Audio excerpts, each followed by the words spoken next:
I wanted to discuss something from Saturday's game against the Devils that I still don't understand.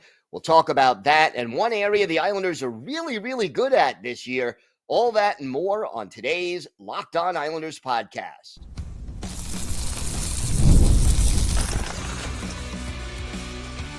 Your Locked On Islanders, your daily podcast on the New York Islanders. Part of the Locked On Podcast Network, your team every day. Welcome, everybody, to the Tuesday edition of the Locked On Islanders podcast, part of the Locked On Podcast Network, your team every day. I want to thank everyone who makes Locked On Islanders your first listen every day. Don't forget to subscribe on YouTube or wherever you get your podcasts so you get new episodes as soon as they drop.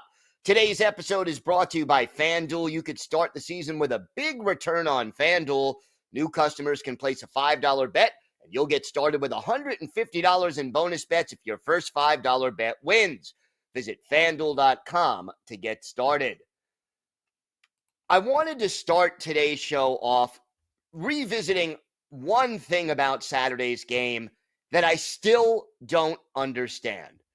And look, anyone who has watched this show or listened to this show regularly, all my everydayers out there, understand that I have been a supporter of Patrick Roy during his time as Islanders coach. I mean, I don't agree with everything that he does, but at the same time, I think overall there has been improvement on the Islanders from the time that Patrick Roy took over for Lane Lambert, whether it's an attitude, whether it's a little more accountability, whether it's at least to a certain extent standing up more to Lou Lamoriello on some of the roster decisions, or at least having a different input and a different position.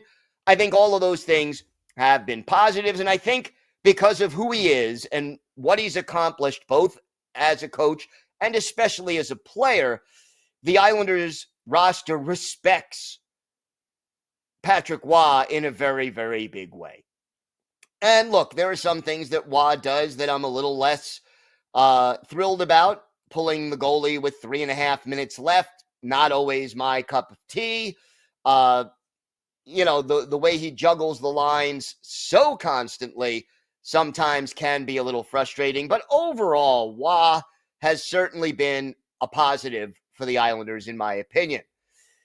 But Saturday night against the Devils, Islanders clinging to a 3-2 lead.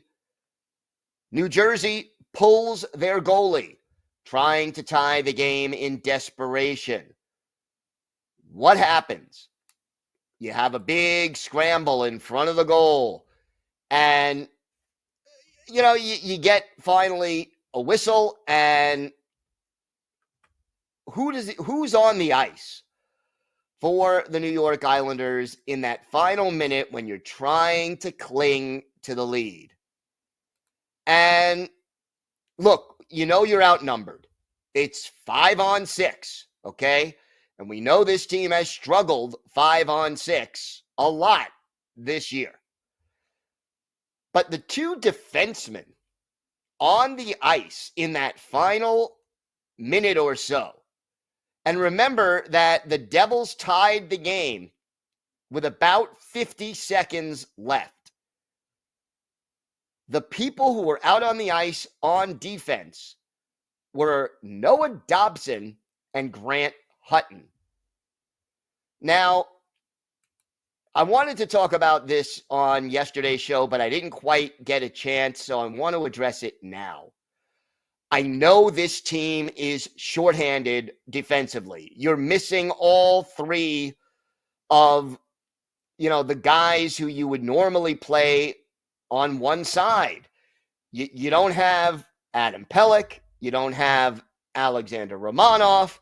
You don't have Mike Riley. I get it.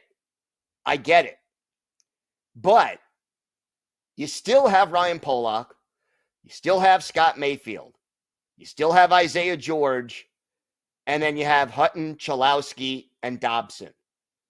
To me, having Noah Dobson out on the ice trying to protect a 1-goal lead in the final minute when the other team has pulled their goalie is not good coaching.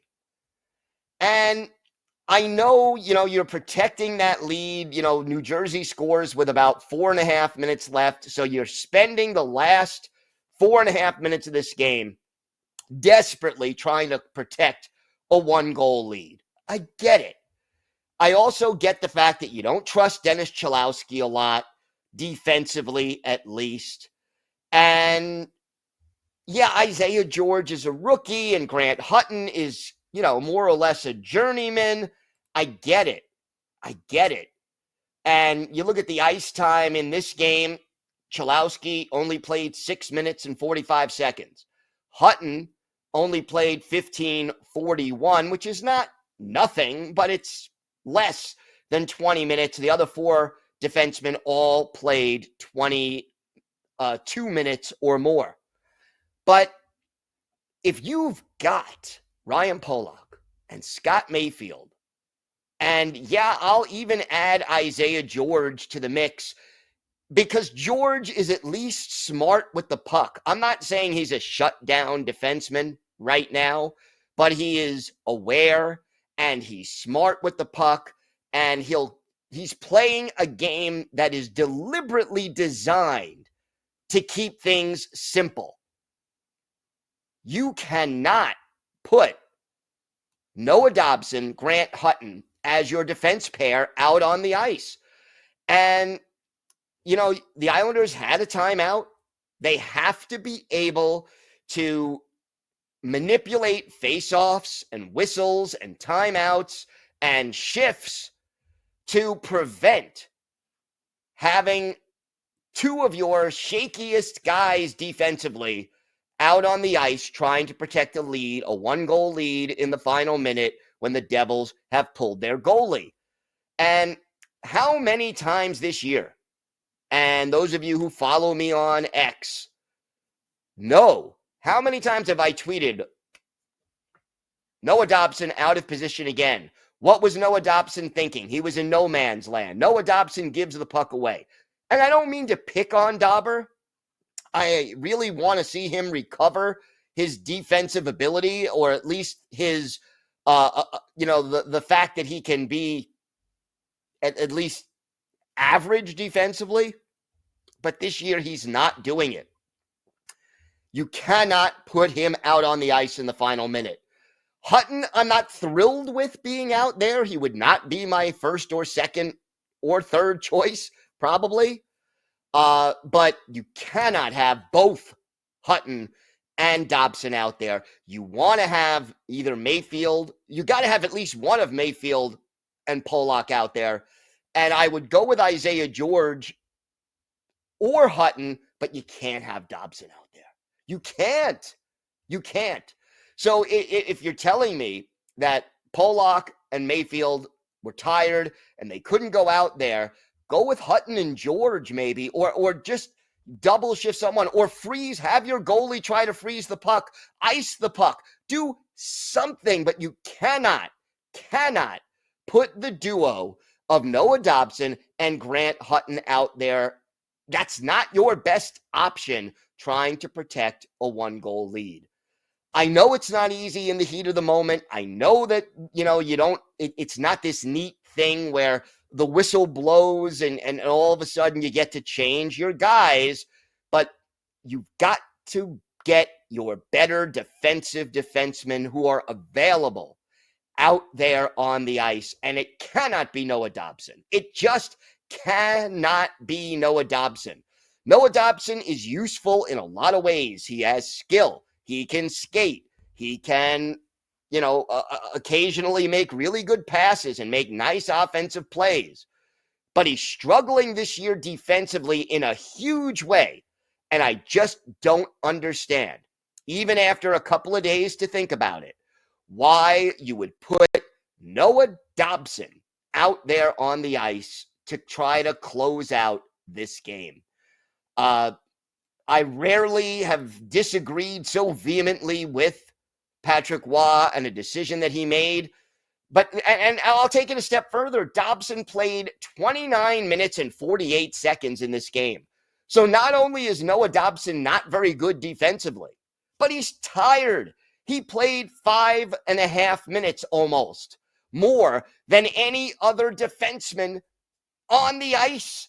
So you have a guy who's shaky defensively and has played more minutes than anyone else, and that's the guy you put out there in the closing minute of this game.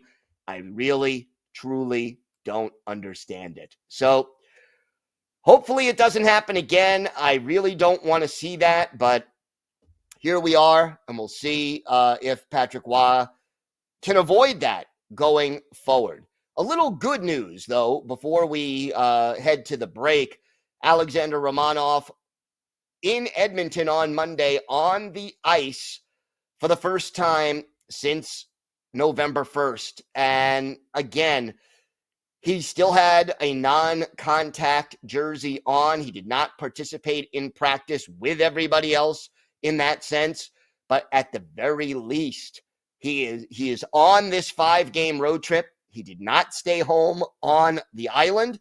We don't know when he'll be back, but let's face it, the Islanders need Alexander Romanov back, and even him just taking this first little step forward toward returning is a reason for optimism. So hopefully Romanov will be back. I don't think it's going to be tonight, especially if he did not practice with the team in a contact capacity on Monday, but at least the fact that they took him on the trip and that he was skating even with a non-contact jersey tells me it is likely that they expect him to be back at some point in the next 5 games. So let's hope that it's sooner rather than later, and we all obviously wish Romanov, as quick a return as possible. We have got more to get to on today's show. We're going to talk a little bit about this one area that the Islanders happen to lead the NHL in. And it's been one of the reasons they haven't fallen apart completely this year, despite all the injuries. We will preview tonight's game in Edmonton against the Oilers.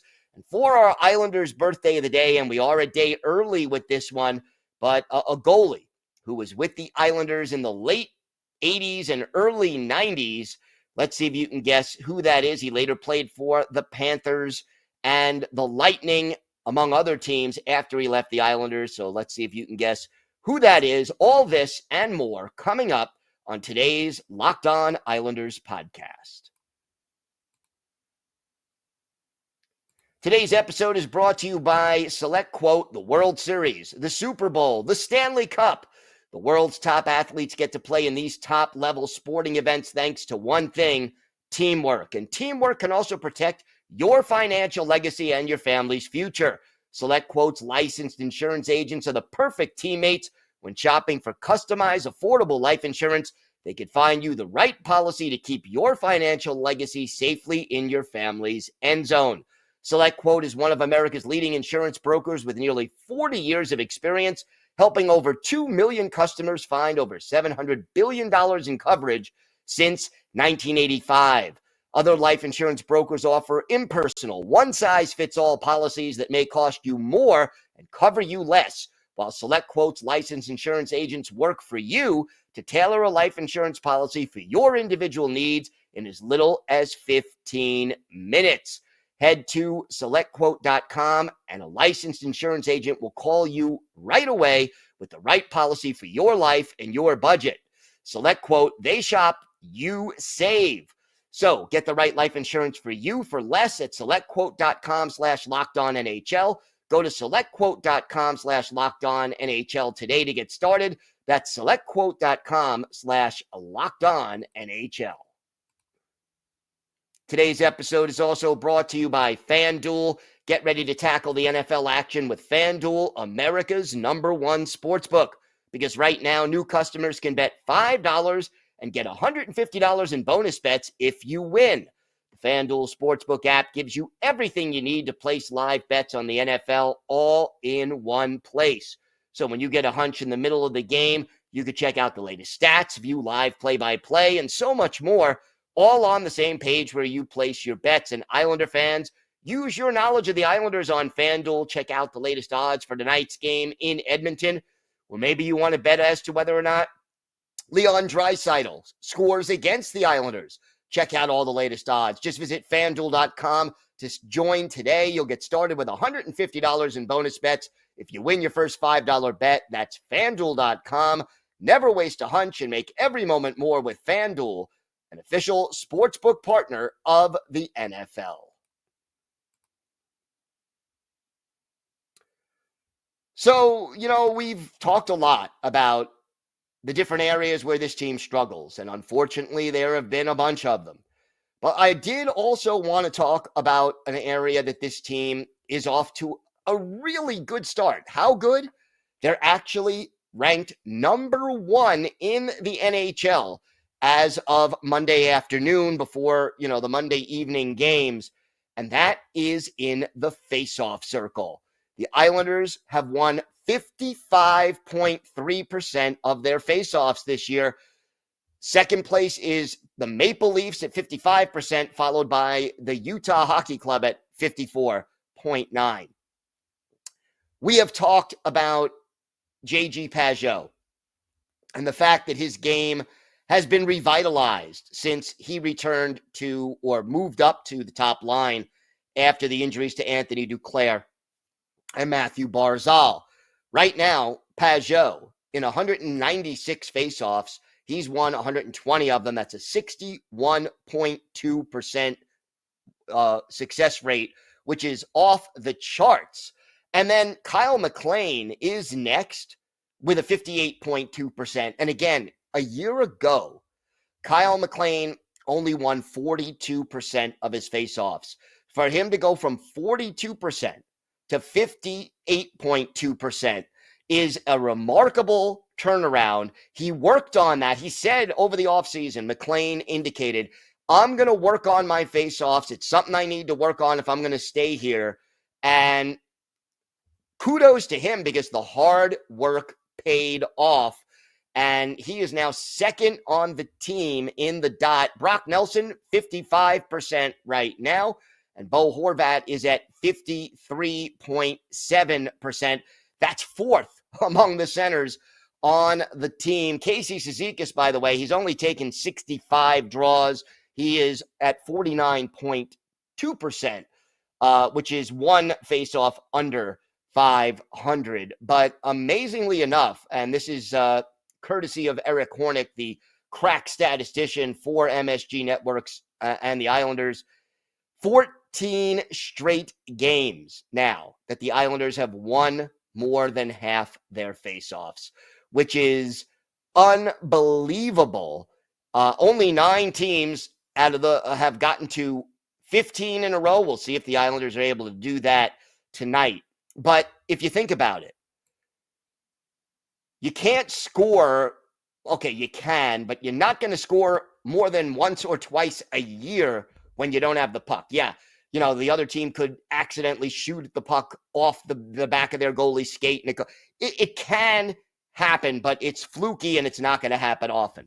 When you don't have the puck, you're not going to score. Not often, maybe not ever. Getting possession of the puck in the offensive zone, it sets you up for a chance to score. Now, we know this team has trouble finishing, so they need all the chances they can get. But certainly getting possession of the puck in the offensive zone, very helpful. Getting possession of the puck in the defensive zone, in theory, allows you to help clear the zone. Now, we know the Islanders have had some trouble in that capacity as well. But again, getting possession rather than having the other team get possession definitely puts the Islanders at an advantage. And it's been really important to see that all 4 of the team's top centers right now are above 50%, and not just a little bit, but really above 50% in the faceoff circle. Do I expect that the Islanders will lead the league in faceoff percentage over the course of the year? It may not happen, but the fact that they are even, there now after, right now we are 15 games into the season, the fact that the Islanders are there, leading the league, and the fact that, they are at least at or near the top, probably going to be that way for a while, that's encouraging. And the New York Islanders, it helps immeasurably over the course of a season when you earn possession of the puck right off the faceoff. So keep up the good work, Islanders. J.G. Pageau, Kyle McLean, Bo Horvat, Brock Nelson, all these guys getting the job done in the faceoff circle, and hopefully they can keep it up, and we'll see how that goes going forward. But hey, it's nice to lead the league in a positive category for a change. And for the New York Islanders, like I said, especially with their 2/3 of their top line and 3 of their top 6 defensemen out of the lineup right now, they need all the help they can get. All right, we have got more to get to on today's show. It's Islanders and Oilers tonight at 9 o'clock Eastern time. Don't forget now, because it is a late start, we probably will start our premiere on YouTube at 12:30, maybe 1 o'clock rather than the usual midnight. So if you are a night owl and you stay up for the premiere, just keep in mind it may be delayed a little bit tonight, and certainly it will be delayed even more on Thursday. But we will preview this game against Edmonton. We'll also have our Islanders birthday of the day. We've got that and more coming up on today's Locked On Islanders podcast. Today's episode is brought to you by your friends at Prize Picks.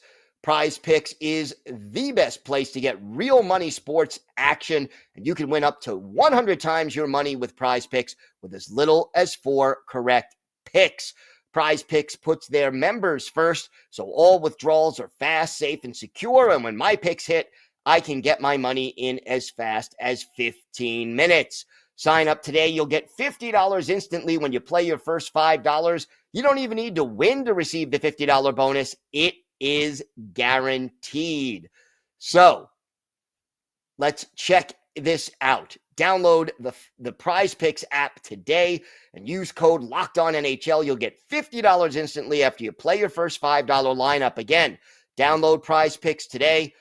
Use code LOCKEDONNHL for $50 instantly after you play that first $5 lineup.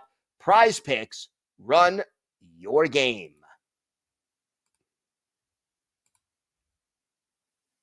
I want to thank everyone for making Locked On Islanders your first listen today. For your second listen, find Locked On Fantasy Hockey. Become a fantasy hockey expert and get the edge over your league mates with daily tips from Steal and Flip. Find Locked On Fantasy Hockey on YouTube or wherever you listen to podcasts. It's part of the Locked On Podcast Network, your team every day. So again, it's the Islanders and the Oilers. And, Edmonton has been a really inconsistent team. They, right now, are 7-7-1. So they have the same number of points as the Islanders, 15 points in 15 games, but they have more wins. And you look at the numbers. Here is a team with Connor McDavid and Leon Draisaitl and Zach Hyman and Ryan Nugent-Hopkins. We know the talent on this team, but they are 21st in the league in goals scored and 19th in goals against. They are below average kind of in both of those categories. And I'll tell you something else. This Oilers team is almost as bad as the Islanders on special teams. The power play, despite all the talent that they have, is 25th in the NHL with a 15.8 success rate percentage-wise. And the penalty kill is dead last, 59% success on the PK, 32nd in the league. Now, 25th and 32nd, we know, not good. Just as a reminder, when you compare that with the Islanders are 28th on the power play and 30th on the penalty kill. So something has got to give in this game, and hopefully the Islanders' power play can at least take advantage of Edmonton's penalty kill, which is somehow even worse than the Islanders. Now, the Oilers they won their last game in Vancouver 7-3, lost the two previous games before that. The goalies are Stuart Skinner and Calvin Pickard. Skinner, 4-5-1, a 3.25 goals against average, and 883 save percentage. Pickard, a 2.60 goals against average, and 886 save percentage. He is 3-2 in his 5 starts. Draisaitl leading the team in goals with 10 and points with 18. McDavid, only 4 goals through 12 games, but he still has 13 points. And again, he did miss some time due to injury. You look at the line combinations right now for the Oilers. McDavid, Jeff Skinner, and Zach Hyman are the top trio, followed by Leon Draisaitl, Vasily Podkolzin, and Victor Arvidsson. That's the second line. From left to right on the third line, Adam Henrique, Ryan Nugent-Hopkins, and Connor Brown. And then Derek Ryan is the pivot on the fourth line with Matthias Janmark and Corey Perry flanking him. Matthias Ekholm and Evan Bouchard are a very talented top defense pair. Darnell Nurse and Troy Stetcher are the second pairing. And then Brett Kulak and Ty Emberson are the third pair. Again, the goalies, Skinner and Pickard. Evander Kane remains out of the lineup. Look, when you've got skilled guys like what the Oilers have, even when they're struggling, you cannot give them time or space. So the Islanders, if they're going to give up all that time and space, the Oilers are going to make them pay. And you've got to try to slow down some of those speedy skaters that they have. It will be a challenge. You know, we talked about the Isaiah Georges and the Dennis Chalowskis and the Grant Huttons.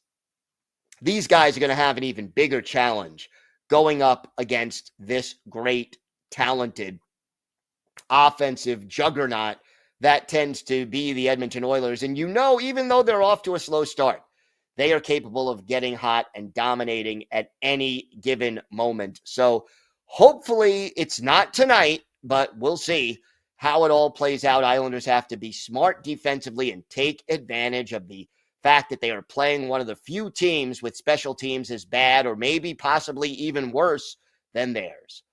Time now for our Islanders birthday of the day. And yeah, Wednesday will be the 56th birthday of former Islanders goalie Mark Fitzpatrick, the Toronto native, 6'2", 198 pounds, a second-round pick of the LA Kings back in 1987, made his NHL debut with LA in 88-89, but was dealt to the Islanders later that year and stayed on the island through the 92-93 season, joined the Florida Panthers the following year, and then later played for the Lightning, the Blackhawks, and the Panthers before hanging up his skates after a couple of years in the minors after the 2000-2001 season. He played in 329 career NHL games, had a goals against average of 3.12, an 896 save percentage, and 8 shutouts. One of his better games as an Islander, November 30th, 1989, in Chicago Stadium, home of one of the original 6 arenas. Islanders and Blackhawks in this one. Obviously, Mark Fitzpatrick, the goalie for the Islanders. Alain Chevrier, the goalie for Chicago. And this one was scoreless after one when Alan Kerr scored in the second period to make it 1-0 Islanders. Derek King and Pat LaFontaine on the assist. And then UB McDonough scores in the third from Alan Kerr and Doug Crossman. No Blackhawk managed to beat Mark Fitzpatrick, a 31-save shutout in this one, as the Islanders end up downing the Blackhawks by a score of 2-0. So the big 31-save shutout for Mark Fitzpatrick, a good goalie on an Islanders team in transition in the early 90s. Mark Fitzpatrick is our Islanders birthday of the day. I want to thank everyone who makes Locked On Islanders your first listen every day. Everydayers, we will be back tomorrow We'll have our key takeaways from tonight's game against the Oilers. We'll also have our weekly farm report, so make sure you join us for that. And we'll have a special guest on Thursday's show. We'll talk a little bit more about that on tomorrow. Don't forget, if you have a question, a comment, maybe a topic you'd like us to discuss on a future episode, you can email us at lockedonislanders@gmail.com. And if you leave your first name and where you're from, we're happy to mention you on the show when we discuss whatever's on your mind. You can also follow the show on X at Locked On Isles, and you can follow me, Gil Martin, on X at Ice Wars, NYR vs NYI. We'll keep you up to date on all things Islanders all year long, and I am live tweeting during nearly every Islanders home and road game, even on the West Coast. So join me for some instant insight and analysis, and it's great to talk Islanders hockey with you, game time or anytime.